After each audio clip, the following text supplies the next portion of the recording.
End of ne internet ya internet bamuyita katende ajja kuwa internet bwoba oyina eddwaliro oyina essomero oyina wantu wali abantu abangi wetaaga internet gendawo Katende Joseph mukubire essimu eyo ku internet eyo ne packages ku installation ya bwerere internet eri unlimited internet kitegeeza teggwako mwezi gwo bwe gugwerako naye weggwerako sinti otaddeko weeks 2 then neggwako so ye Katende Joseph mukubire kwe enamba eyitawo kutereyo internet mu ssomero ne mu ddwaliro ng'ennaku z'omwezi mwana wa February yangambye bannange ye School Girl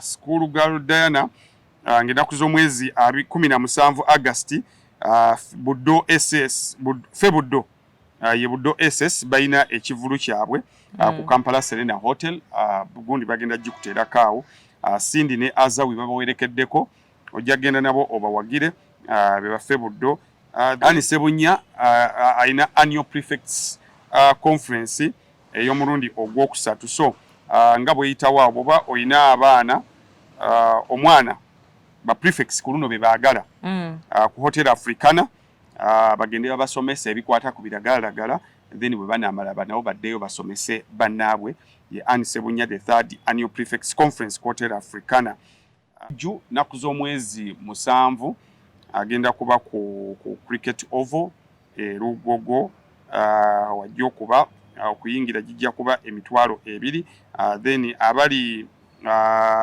nga 7 ali cricket oval nga 8 ali Mukono 12 ali Kayunga 13 ali Antonde 14 ali Mbalala 15 ali Maria Furo then 21 ali Kyotera mu kisaawe ye Gravity omutujju mu mbaga ya Isima ne Amina ono ye ambassador wa Irene Nambiru naku z'omwezi 26 uno mwezi Friday Irene Nambiru ali ku Serena. Let's go and celebrate our legend a wonderful music day system so ebivulu ebyo ebitambula. Hi, how are you? Kansubire bane buli omwali bulungi yonna gyali sima obadde okyaliwo kuva enkuba we yatukuba kati etuttemu omwoyo kuva enkuba we yatukuba nakomyewo ddi kwosa ggulo luli walwadde tensorite on Monday Simon ambuza tensorite gwatali muyimbi zikwagazaaki omuyimbi zimukwatira ki ubali wataye ko managinga Lydia Jasmine olwala endwadde z'abayimbi biosmosis tensorite zikwata abayimbi okusinziira ku Simon kati gukkiriza otya ebintu ebitaliiko explanation mulimu topics zenanga tezissa mmere wange ng'oli ne bwannimbirayo olanze oli bwannimba kwefuna guze moloka ya milioni 2 nzikiriza bukkiriza kuba ebibiri si byange ne moloka si yange ati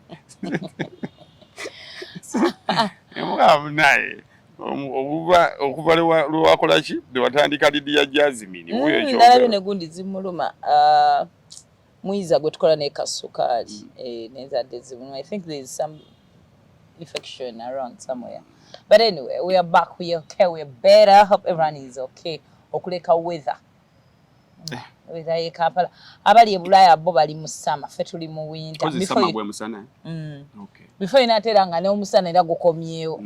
Ne anyway, weather ya fesite ekintu ezo complaining ako singa twaina the problem with Uganda oba Kampala as a city is because tetuyina gundi myala mazi kubera kugamba tuyina embeera y'obudde gye tuteetegekera nti buli kimu kitugwako bugwi nga bwe kyagala singa twali twagyetegekera eno enkuba esobola okutuliisa esobola okutunywesa esobola okutufunira essente nnyingi ennyo mu byobulambuzi n'ebintu ebirala ennyo singa twalina abakulembeze nga basobola okulowooza mu angu ne bategekera that ebintu bebalimu bituyamba kitono nnyo kuba naye you people ng'ovudde mu by'okubeera mbuno babiki obeera no imagine nga singa weather ye ku bakulembeze batuyina oba engeri eggwanga lyaffe abantu abakulembeze batalifaako singa twalina mbeera ya budde ebeera mu bantu b'e Bulaaya singa twafadda singa otuuke abali mu ddungu awo mukimanyi Dubai Kata biki ebyo mumanyi embeera weri Otherwise tuba kubeeyo. Abasinga bayiya. I think they wouldn't have been dull like this because embeera esobola okupushinga to think hard. Twaliyize embeera nnyingi etusindise. Tuyinako wano abakulembeze abafiiridde mu byalo eyo. Pressure ne zibakwatira mu byalo. Eyo embeera ekumala okuyiya n'ogamba tukole ku malwaliro g'omu byalo sawa yonna oyinza okuba ogenze okuba kampeyini omutima ne gwesiba. Tuyinako wano abakulembeze abafudde obubenje n'abamu babusimattuse olw'amakubo amabi. Eyo embeera bamala okuyiya n'ogamba gundi yafa kabenje. Tuyinawo wano abakulembeze abaavuwadde ne baddayo ku zero. Nzijukira oyo omwami omubaka yafa akabenje ne mukyala we. And then the driver wasn't even narrating the scenario nga yonna bwe yatambula. Kugamba ffe tetuyiga bwe tutyo Katonda yatutonda atya. Kyavola abambi yatuwa buli to kimwe survive natuwa weather ennungi natuwa buli kimu ekirungi. Ng'alaba ffe tulina obuzibu. Netugamba tekijja kusoboka naawo. Abantu abali Bulaya there's a friend who was telling me ng'afya omusana gutokya nange enjuba erayika yasembedde. N'agamba kiki kitu okay yali abeera eno n'agenda n'agamba ffe bye twakoppa ku bazungu twambalenga bumini tukuname tetwamanyanga nsonga lwaki bakunama. Naye omusana gubwokya n'oyanga olugoye lukwokya and the only option they have is to undress. Ffe tugamba weebale. Bungereza eyo kiraba. Ako kamini katete ne mukopa ebijaketi by'Ebungereza ebiwulu ebyo ebizitowa.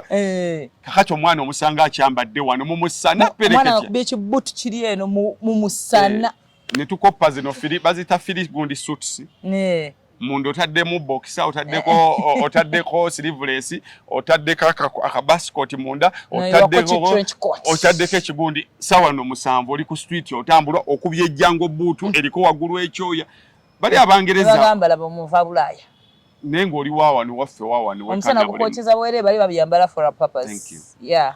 Anyway, and with this weather I think abalima ebayambyeko ene enkuba abalimi bayambyeko. I've heard that most especially abantu be Masaka eyo emwanyi tenimba project bagyeyunidde nnyo era be bali ku musimbi era abayimbi mutwale ebifulu Masaka sente biliyo. Kati olina omuyimbi gwonoonye essaawa zino ng'ali Kampala. Era omuyimbi nadembuza akyali bange buli saa tuli Masaka bagikuba kikade sinalwengo sinakijabwe sinabiki ekiri mu buddu omwo gwokimanyi n'ebitundu ebirinaanyemu omubukomansimbi abukomansimbi gye nali ngeze wakayemba solo emboozi emu nenjiwulira mu Masaka omwo ninamu babboyi bange basically ebintu ebisinga baabisuulawo Katikkiro bwe yatandika projekiti y'emmwanyi. Era simanyi lwaki aba highlightinga ensobi eziba zikoleddwa abantu n'ebirungi nabyo ofunayo obudde n'okyogerako. Mu Masaka omwo abantu essente kati abalimye emmwanyi essaawa zino waliwo omusajja we baŋŋambye yafudde yalwala ne bamuleeta mu ddwaliro e Kampala. Kati bw'atuuka e Kampala emmwanyi ze yasigala alowoozaako n'agamba emmwanyi zange n'eddagala teyalimalayo ne yeesiibula agenda protecting emmwanyi ze agenda okutuuka eyo gye yalwalira n'afa naye nga bwagazibwa mu mmwanyi. Mu byalo kati ababbi abasinga okukubwa tebakubwa kubba bintu birala babbwa mmwanyi. So sente bazifunye era essaawa zino bw'oyingira mu Masaka omwenge gutambula banywazaabwe emmotoka empya pikipiki empya engoye empya ebivulu Kazibwe kapo abatera omugoberera ku YouTube channel z'abantu kwakyala muzo lwaki temumulaba yayitamu Kazibwe amaze ali safari amaze kumpi omwezi nge Kampala awunyambuunya n'agenda Shiba Rema n'Amakula bonna bali mu byalo naye kibabezezaayo season ya mmwanyi. So ngenda kwegatta kuba tandise eddoboozi eryebaza Katikkiro ku lwa project eyo ey'emmwanyi terimba n'Obwakabaka wa Buganda Ssaabasajja Kabaka yalengerera wala n'atukubiriza obutava mu byalo.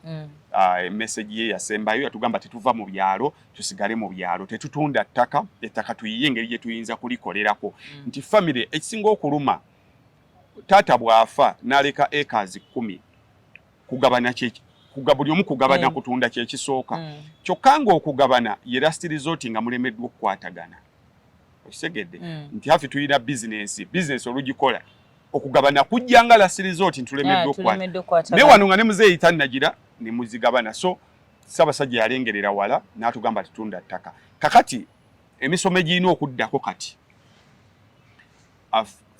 omanyi Amini bwagoba abayindi wano bannayuganda n'abawa amaduuka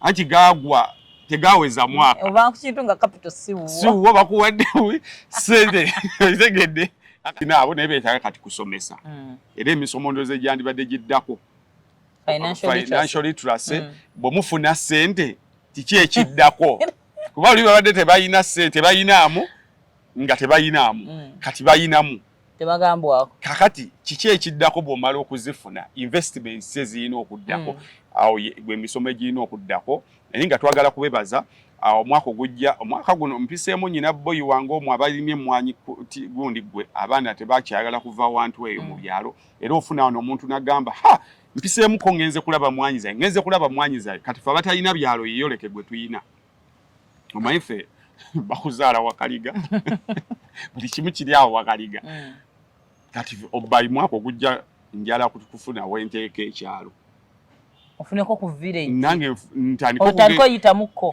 ngende ndabe ku mwanyi naye abantu batuliddeko sente z'emmwanyi fe wano okufuna obutufunye emitwalo 3 e Kampala lutalo n'omwana atunda endebe y'emmwanyi emu just kilo oli avujabuzina kilo 100 aba tafugika naye fe wano e Kampala okufuna bufunyi wojja miliyoni product emu so kyekyamakulu kye tuyina ashe kye tusigaza nga wano mu central bali bannaffe bayina ente nti ente emu ya miliyoni 2.5 kakati ate engeri gye baba nti be bayina ssente jjukira ffe central mu kulima wano tubonyeebonye nnyo land grabbing ettaka lyaffe libbiddwa nnyo bwe limala okubbibwa n'abali n'obwavu bwe badde obutukubiddwa bw'oyagala okutunda ani gw'oguza oguza ayina nte kakati bo bakyayina ate ettaka ddene kuba bo tebaatunda ate tebabbibwa ttaka kakati ogenda kulaba mu myaka egiddakawo ng'emmwanyi efubutuka ewaabwe jjukira luli amatoke gaavanga wano kati amatoke gafubutuka waabwe kuba bayina ente bo ebusa tebabutunda babusindika mu nnimiro amatoke gaabwe ne gaba magimu bulungi nnyo kakati n'emmwanyi baagiyize kati ogenda kuwulirayo leke so abayina ettaka mbakubiriza totunda ttaka ojja kutandika kukiri wano mu Kampala kwenyigira mize gya bubbi yiya nnyo piki ze mwali mugula nga mutunze ettaka piki teyina galanti piki bw'ogituusa wano olutalo zizo ziri ku poliisi so totunda ttaka kye twasembeyo okulaba ate nno nkubuulire I don't know wakali mulimu projects z'abantu naye omulimu gwa piki guno we gutuuse omuntu teyali gwingide gwekusibwako kemize emibi miyitirivu nnyo mwe muli obubbi bwa booda n'abapoliisi buli lwe baagala okufuna ku ssente basalako booda kuba kizibu okusanga booda ng'etuukiriza ebisaanyizo byonna booda bw'ogamba nti ovuge mateeka tosobola kufuna ssente nti ovuge mateeka nga bw'olina okugavuga kizibu okugigaggawaliramu olina kubyanza kuyiiya wano nawali kati bagikwala ne bagiteeka ku poliisi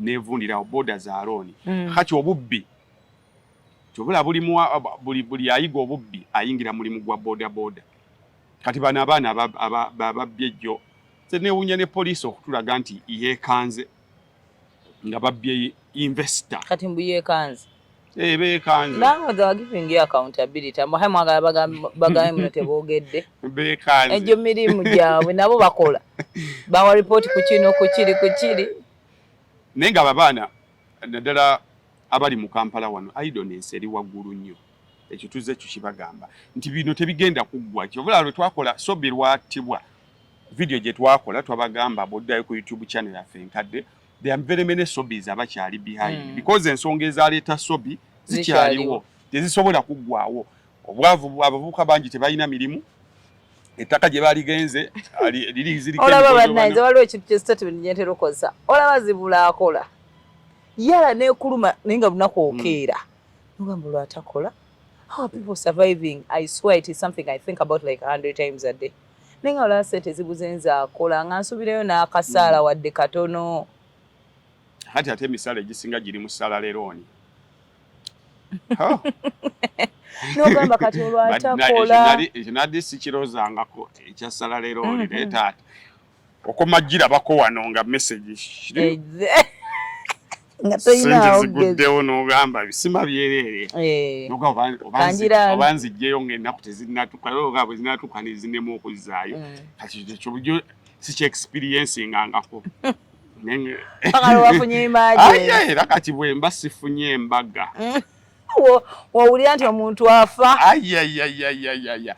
ne nina kye natunulidde police chair ebitongole by'okwerinda you empowered this broad robbery and knowing kubanga katono nnyo tubadde tujja tukubiriza abantu keep safe temtambula kiro tolinya boda gy'otamanyi tokola ki bwami omuntu n'amanya nti wenva okukola tebampisa mu ppanya nja kulinnyanga boda gye mmanyi oba like abantu bagezaako bonga bokwe protecting naye misana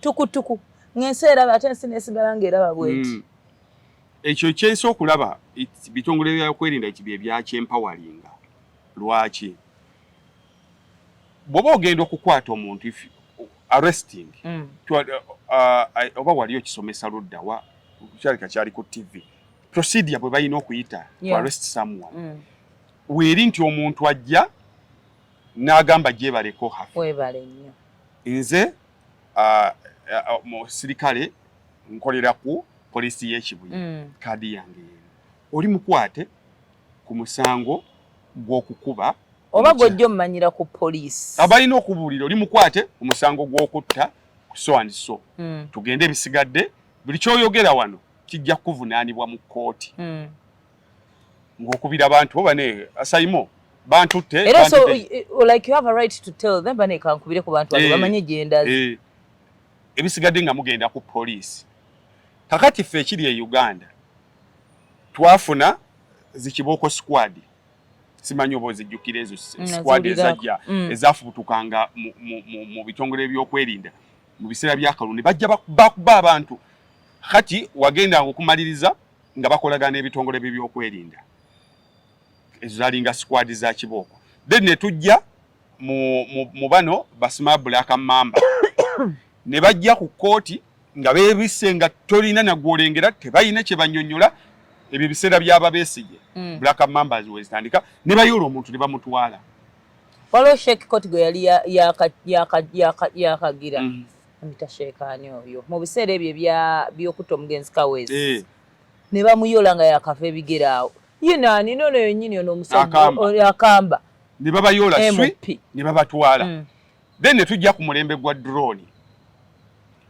nga zijja ekiro ne zitwala abantu drone zijja emisana ne zitwala abantu people complained abantu beemulugunya ojjukira omusajja gwe baali batwala abantu ne bagamba makindi oba katwe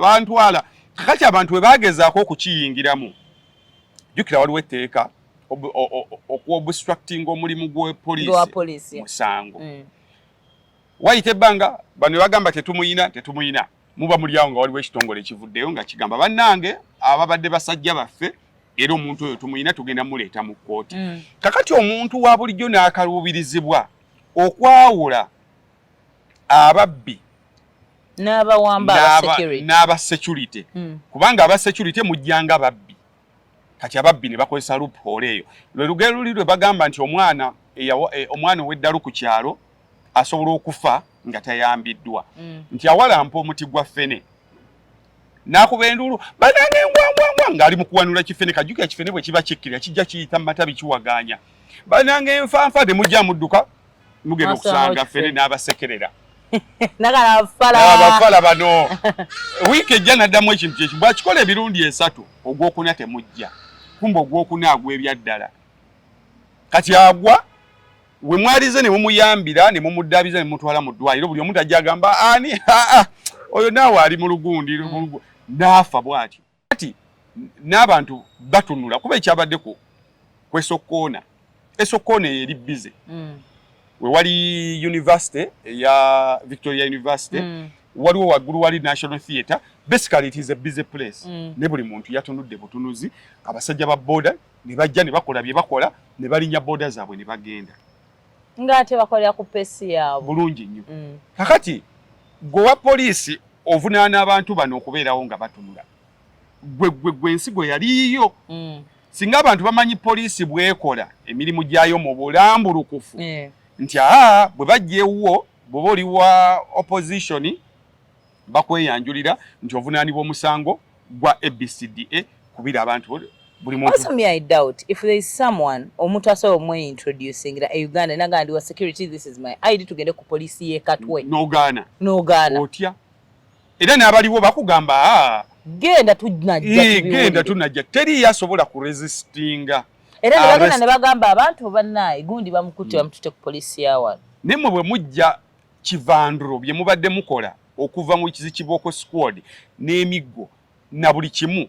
Basically, you behave like hooligans. So hooligans will use that loophole. Yeah. So police n'ebitongole by'ebyokwerinda mwenna abavubuka bonna abakola ebyo mmwe mwab'empawalinga kuba at the end of the day tugenda okumaliriza nga bakolera gwe weebuuze omuntu jajja obuvumu obujja mu kibuga wakati emisana ttuku n'akola ebyo. So mwetereeze mwe ng'ab'ebyokwerinda otherwise bino ebintu bikyaliwo nnyo kuba abavubuka tubabuulira bakola obunyama tebalina ssente zibuliisa balina obuvunaanyizibwa ng'abantu abalala bonna ne ssente teziwera kati basazeewo ssente tebakyazinoonya bateega nteege. As reading somewhere nga bagamba kye bakola kiri kye wagambako they go to gym and train kickboxing boxing and all that kubanga bamanyi obuzibu bw'okusanga n'ekissi ng'akambe nga ki kubanga wano ne bawakwata ne bagamba intention ze teyabadde nti nayagala kukola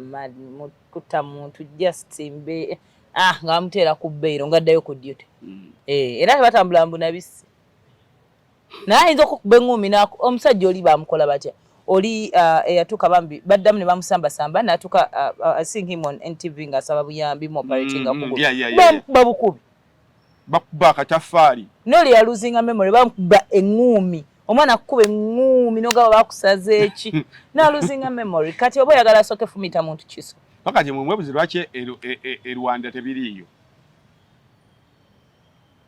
kibula nze Kagame has his issues with his way of leadership weyo yakawangulidde ku 99.5%.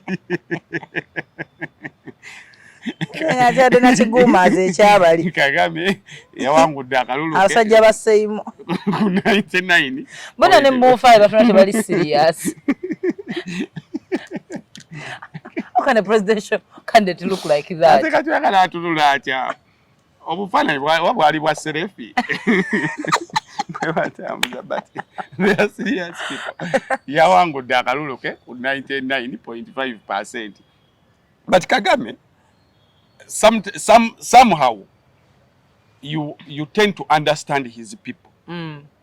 Osegedde nti he is this person oba nchi njala nonyinge je nchitambingamu this person eyakuliyetingawo fear and what have you. Kagame ekyo kanze kyemuvunaana kiri eki nti asibiddeyo genuine opposition. There are people webali waliwo omukazi we yayagala okumwesimbako waliwo n'abantu abalala awo bebavunaana emisango gya babavunaana ne babasiba then convictions ezo zibalemesa okwesimbawo the genuine opposition.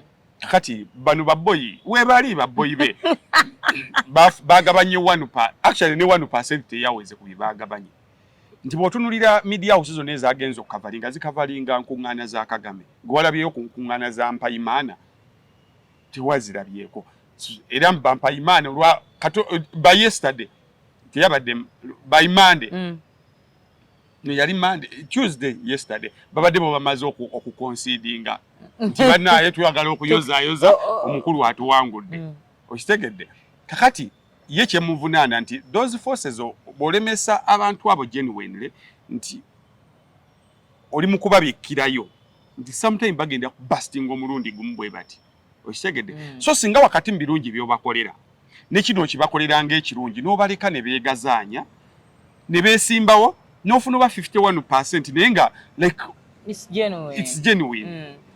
N'osigalawo because omuntu ne bw'omukolera ebirungi ennyo toweesibaako mwesibe muleke ne buli lw'osibirayo no kakati bino bya security wise n'ebiringa ebyo bibakolera tosobola kusanga zino gangs and gangs nga bali wakati mu kigali nga bakola ebyo ebintu tosobola.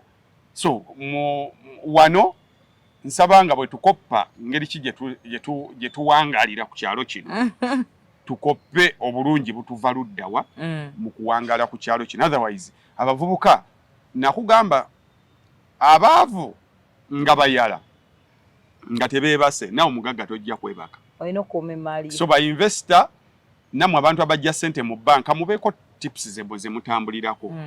Tips nyangu nnyo. Boba essaawa zino kati obubbi bugenda maaso. Boba ojja ssente mu banka genda n'abantu nga bana. Kuba boba it is not a secret. Rumors zibaddewo banga lyonna nti batera mu ndeeyo bakolagana n'ababbi.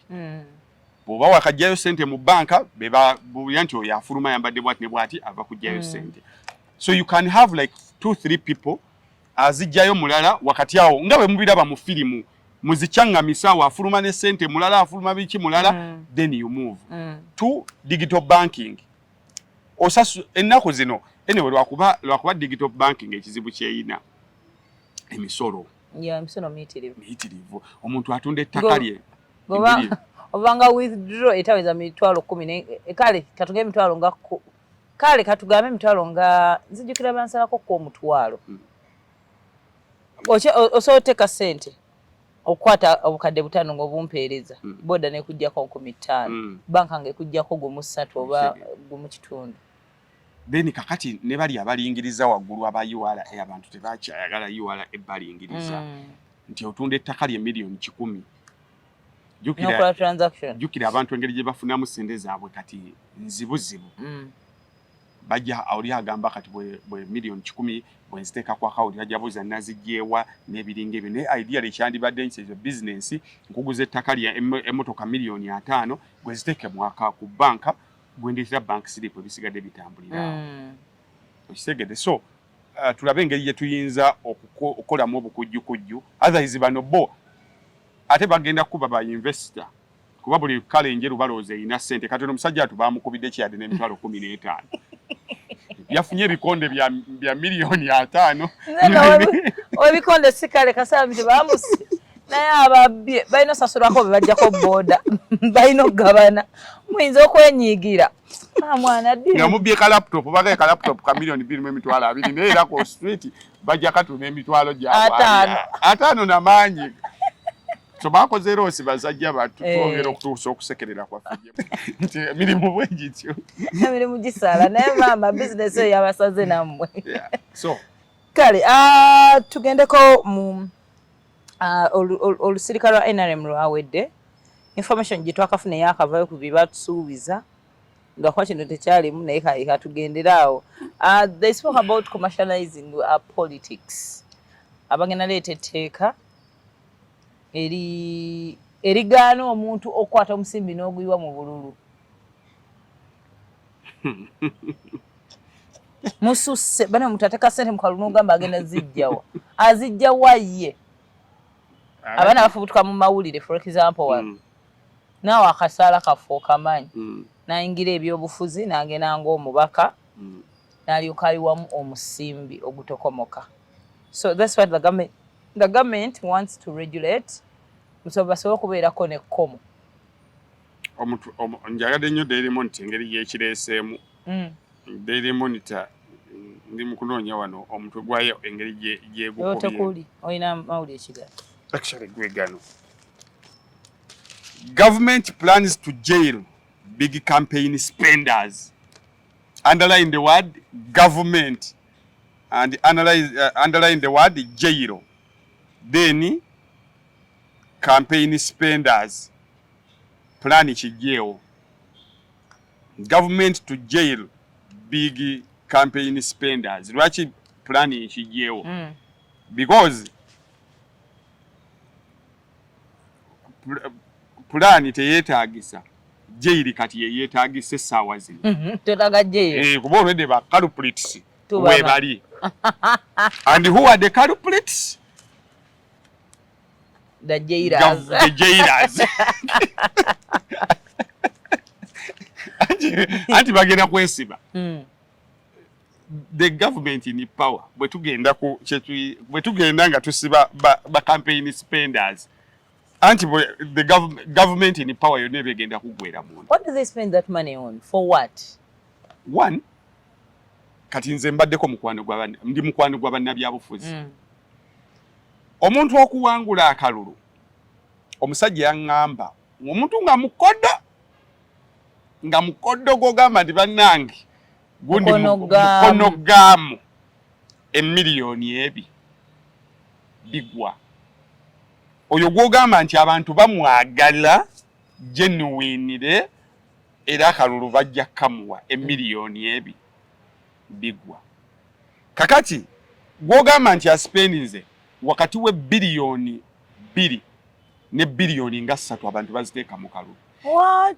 Abantu batandika as akalunga kakagwa. Waliwo omuntu essaawa zino nga yakakozesa ebiliyoni okuva letwava mu kalulu kuziika bibina by'abakyala kukola kisoko obikkeko ku kantu ako amatondo tegakugwamu kuziika ebintu bingi nnyo ebikolebwa. Naye ani biggest spender and who initiated the commercialization of politics is the current government. Be batambula n'ebisawo, be batambula ne sente mu bbuutu, be bagulirira buli kintu. Eno ku opposition kizibu okusanga opposition egendera ku bali kye abakoze. Bogenda mu makanisa bani abasinga okuwaayo. Bogenda mu it is them. And usually opposition inawo kigambo. Kigambo opposition oba na kigambo. Amajate toba na kyoma na majja. Kigambo kyoba na kyo banange kyobola ba opposition bawangula nnyo wano mu bibuga. Ewali abantu abateetaaga nnyo ssente nga beetaaga just bigambo. Naye yo mu byalo opposition tosobola.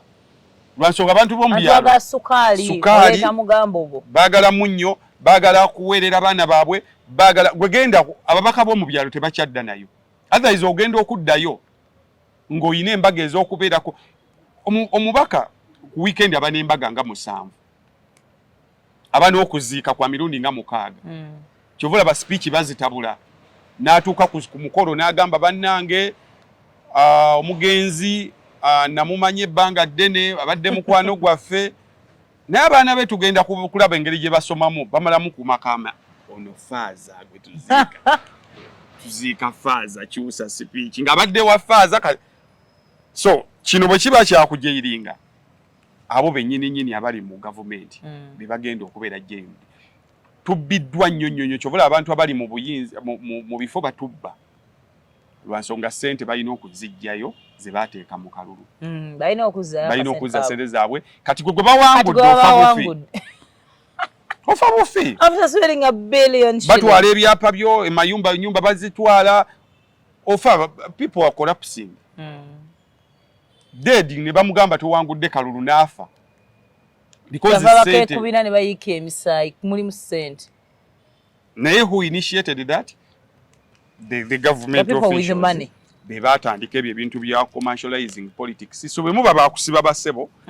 Mwe bennyini nga mwatuddeyo ba MP naddala bali mu government mugenda kumaliriza nga mweggalidde. Otherwise ekisooka kizibu wano omuntu genuine okuwa kuba mawanga amalala candidate abantu bakuteekamu ssente era ne babeerawo nga bali officially known nti bagundi bateeka ssente muki bugenda mu kalulu k'emu America essaawa zino abateeka mu Democratic Party bamanyiddwa n'abateeka mu Republican bamanyiddwa. Waliwo abateeka mu zombi.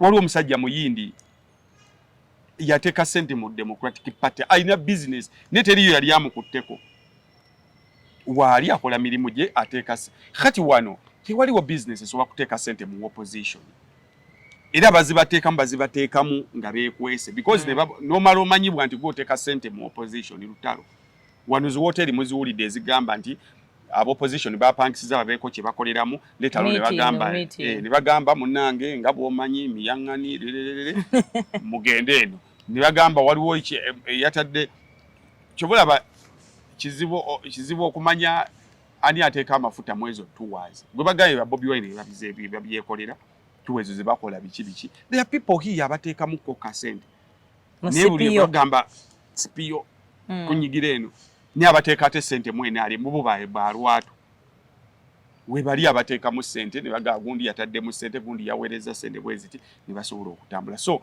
commercialization of politics yasinze n'okuleeta enguzi. Oh yeah. Access enguzi obubbi bwa gavumenti olw'ensonga nti people need to bring back their money. Omusaala obusaale million 3 tezimala. Oba wakajjayo ssente bammanirenda kye bagiba babagobe ku parliament yawo. Nga babanja bakabagana basuula ddala. Mumbaka tasobola ku concentratinga ku kubateeseza. Kubanga amanyi bulungi nnyo mane wafulumira manirenda ali ku taya. So abantu bali mu dduka ababaka lwansonga ati framework abwetyo bweri. Recently mu 2013 President Museveni yayina ekisawo kya ssente kyalimu bu ssente obazaali mmeka. BBC carried that story nga batwewuunye. How can a president move with that kisawo kiyagaba e Busoga ne kikubi abantu ne osegede that is illegal. Ekyo kiri illegal. Babeera ne budget ya ssente ze bagaba tewazirabye wano ku budget eyafulumye president yayinako biliyoni mmeka. Anti kigamba nti si buli ekirimu ekiyisiddwa ekiri legal nti kiri morally okay. Yeah, we are seeing Prime Minister nga yakagenda mu office n'atambula n'omusawo. Yatambula n'omusawo n'aggula buutu mbawadde. Ebyo byonna bimenya mateeka. There should be a system. Go Biden abadde mu bukulembeze gwalabye atambula wano ekisawo. Obama bonna bazze. Gulaba eri bwe tukoppayo bya kisiru ebyamagezi tetubikoppayo. So nga tetunnaba kukendeeza feke nnyini mulugube na bubbi na kuteekawo system abantu baffe kubempawalinga kubasomesa bategeeza nti omubaka wa parliament atwala birowoozo byo ate ne guno omugigi sikuleetera ssente naye kugamba waliwo ebintu by'otunuulira nga omusajja omu yaŋŋamba buli abakulembeze bonna beat opposition beat abali mbuliza twetaaga kubakwata omulundi gumu ne tubawa waŋŋangusa ne tuddamu ne tuzimba omugigi omupya. Naye yaŋŋambye teri obubbi mu by'obufuzi buli muntu ali waggulu w'emyaka 15 teyeetaaga kuba mu bukulembeze kubanga tulina we tuyonse. Kati abaana balina okuba mu bukulembeze essaawa zino balina kuba bajje bapikiki kuba bo balina bye batannamanya nabo kasaba naweza emyaka 15 under this system nga bali bakyaliyo bagenda kubeera mu kino mpankuwe obulamu nga butambula. So minus that tulinawo business era mba bwakwesiba nga bwe mwabaddeeyo buli omu atuukire munda mu kkomera kuba kye bakoze bakikoze kubanga kye mukoze commercializing politics fena bonna abavubuka bonna bayigira ku ebyo. Okay, kale wazino ina tusana ku zino messages waliwo yadda ngamba twogere ku bino ebitambula ebya Joel Ssenyonyi. Kasa biri mu kooti. Omanyi mulimu abantu abatakyavaako adiini. Abasiraamu mukimanyi. Waliwo abantu abatavaako adiini. Ku mutimbagano okwo Spire bw'ayogera ekintu nkiwulira. Agatha bw'ayogera ekintu nkiwulira. Because they've proved beyond reasonable doubt that they are not personal. There are people mutimbagano okwo nga bajja kwogera ebintu bingi nnyo but I will never take them serious. Also me sometimes ekiŋŋaano owulira omuntu the moment you start addressing your issue but you're being disrespectful ne bwoba oyogera byamagezi sikuwulira nze mba manyi munaye watabuka omutwe mba nkulanga muguwa ddalu. So bwoba ayagala nnyo keeping a credibility yo because tukyogera wano buli lunaku nga lukya I can still disagree with what this government is doing naye tekigenda kunvumya Museveni kumuwemula kumudisrespectinga naye njagamba bannaye bakole enguudo mbi okitegeera. Nsobola okuagreewinga for example oba ne Kyagulanyi kyakola but era ne bwanaakola ensobi ne bwanakola sijja kujja mu muvume. Learn to be disrespectful. Nze kasitoovuma abantu nowe kabeere mwana muto kasitoovuma abantu adisi yange nga ngikujjako nga ngamba omupafu wa mutwe siddamu muwulira bigambo bye. That's why some debates zigendamu. Kati ekyo kimu. Kyakubiri there are very many things ebyogeddwa source eyo mwe mu quotinga nga bya malice blackmail ng'ogyeko n'okuba nti akozesa ebigambo kati ebinene to prove a point.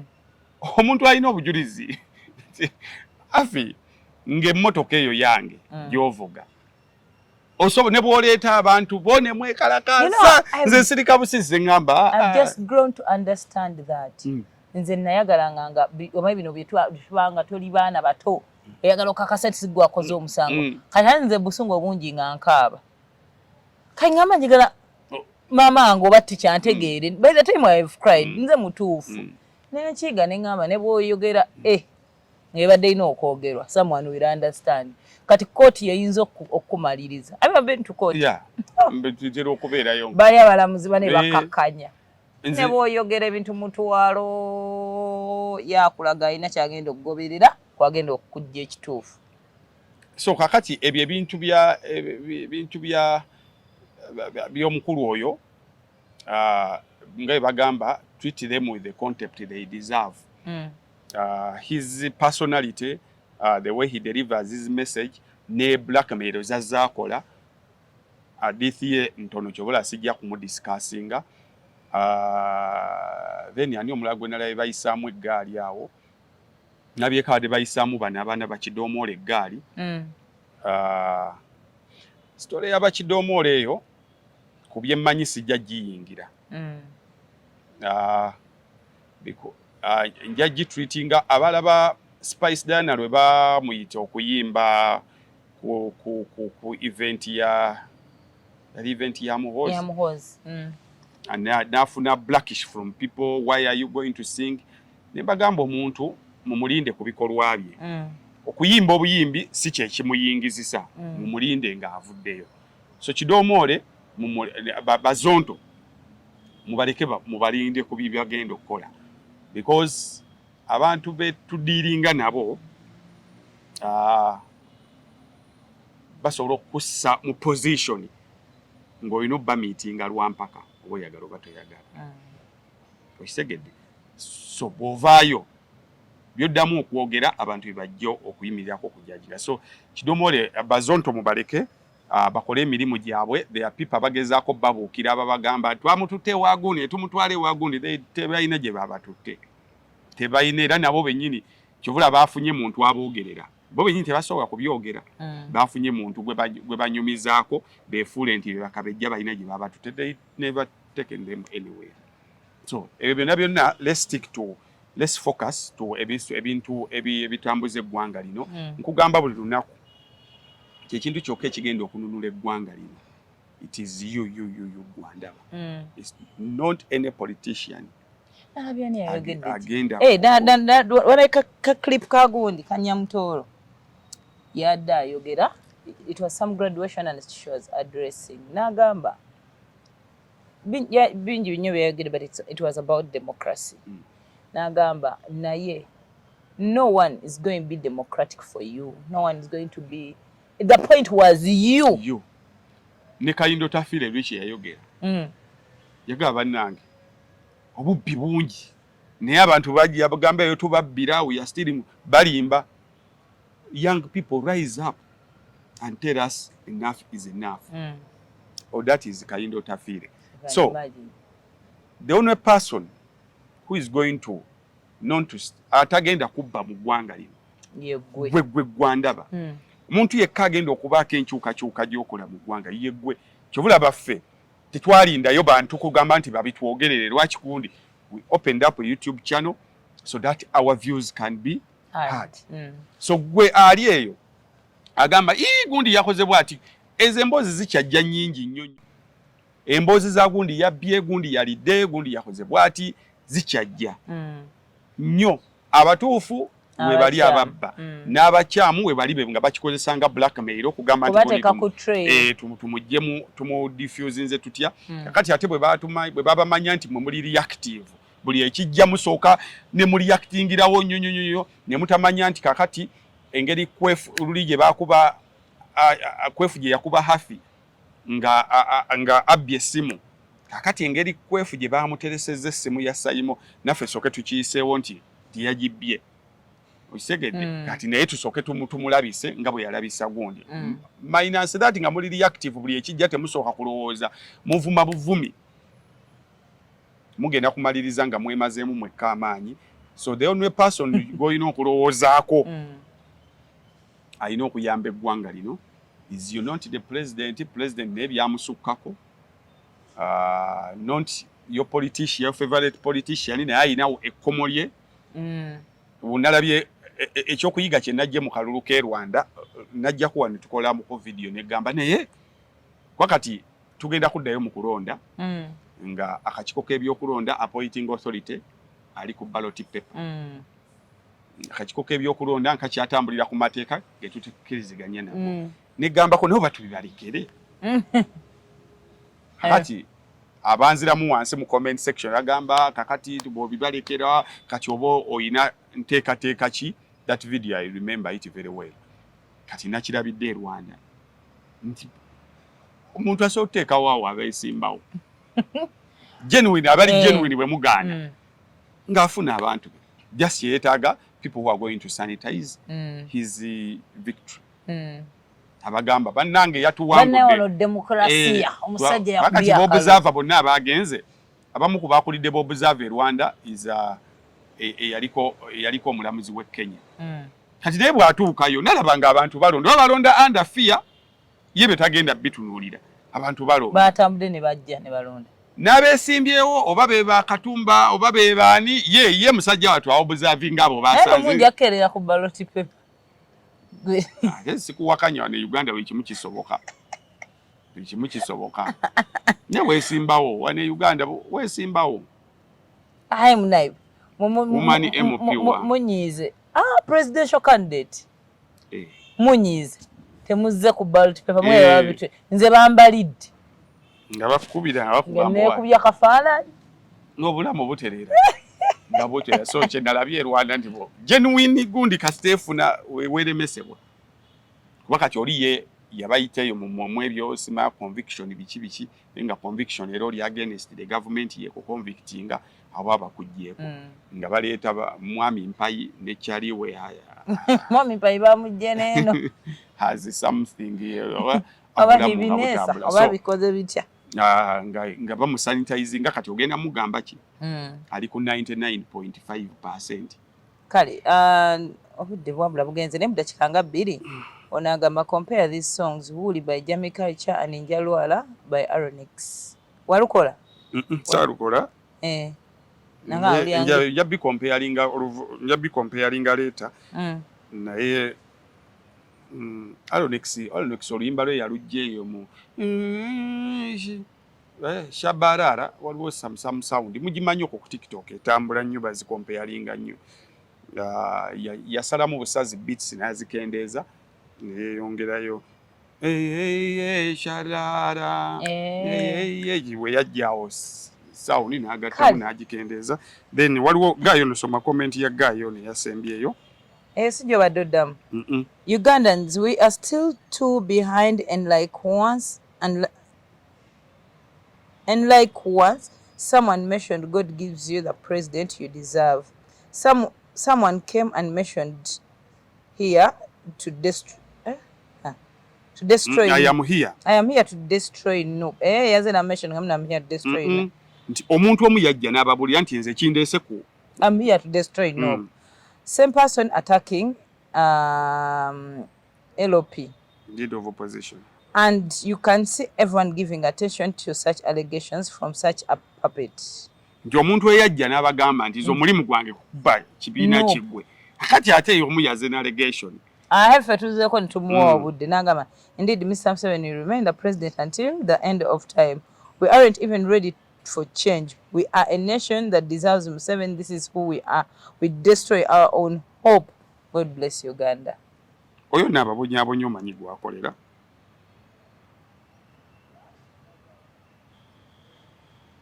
Abaana bakola yena emiswana gimwerenga gwakolera era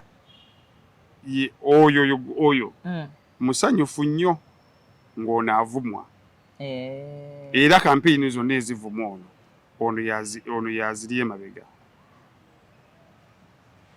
yaziriye mabega nekyo nakirabako ng'alina gwakiweereza n'agamba mwali mumanyi nti oyo naye alituuka n'avumwako yali atufuukidde akayinja mu ngato kakati tumuyungulira yayungula ani the same people that gang be bamuyungulira ne bavuma kakati ffe engeri gye tukooye ennyo gye tuli emotion ono kyabadde agamba tuli emotion nti omuntu yennyini omuntu abagamba n'obagamba ekintu kyeminolowoozaako nti nzize kubakuba kakati n'atandika okuleeta kiro n'aleeta kiri bwe babanga bituufu balina obujulizi them go to court buli azze ng'alina allegation yazze n'obujulizi the spies have evidence baziteekawo nti miti ndi yatuula bweti conflict of interest they have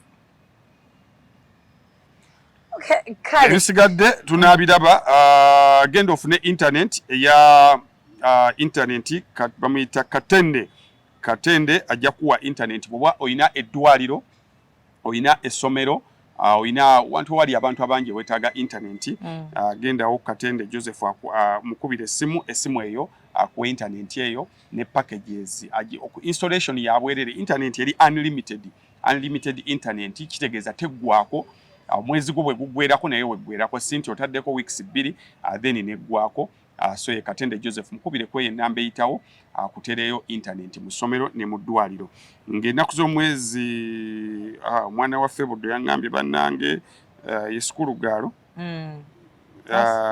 Skulu Gaalo Diana ng'ennaku z'omwezi 17 August buddo SS Buddo ye Buddo SS bayina ekivulu kyabwe ku Kampala Serena Hotel gundi bagenda gikuteerako awo Sindi ne Azawi babawerekeddeko ojja genda nabo obawagire be baffe Buddo then ebiragalalagala Ani Sebunya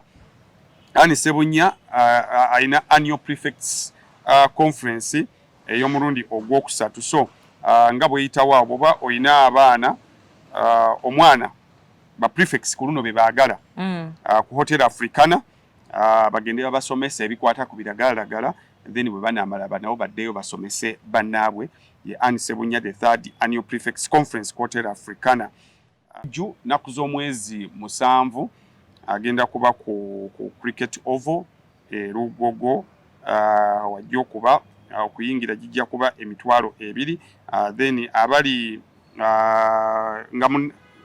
nga 7 ali cricket oval nga 8 ali Mukono 12 ali Kayunga 13 ali Antonde 14 ali Mbalala 15 ali Maria Flo then 21 ali Kyotera mu kisaawe ye Gravity omutujju mu mbaga ya Isima ne Amina ono ye ambassador wa Irene Nambiru naku z'omwezi 26 uno mwezi Friday Irene Nambiru ali ku Serena.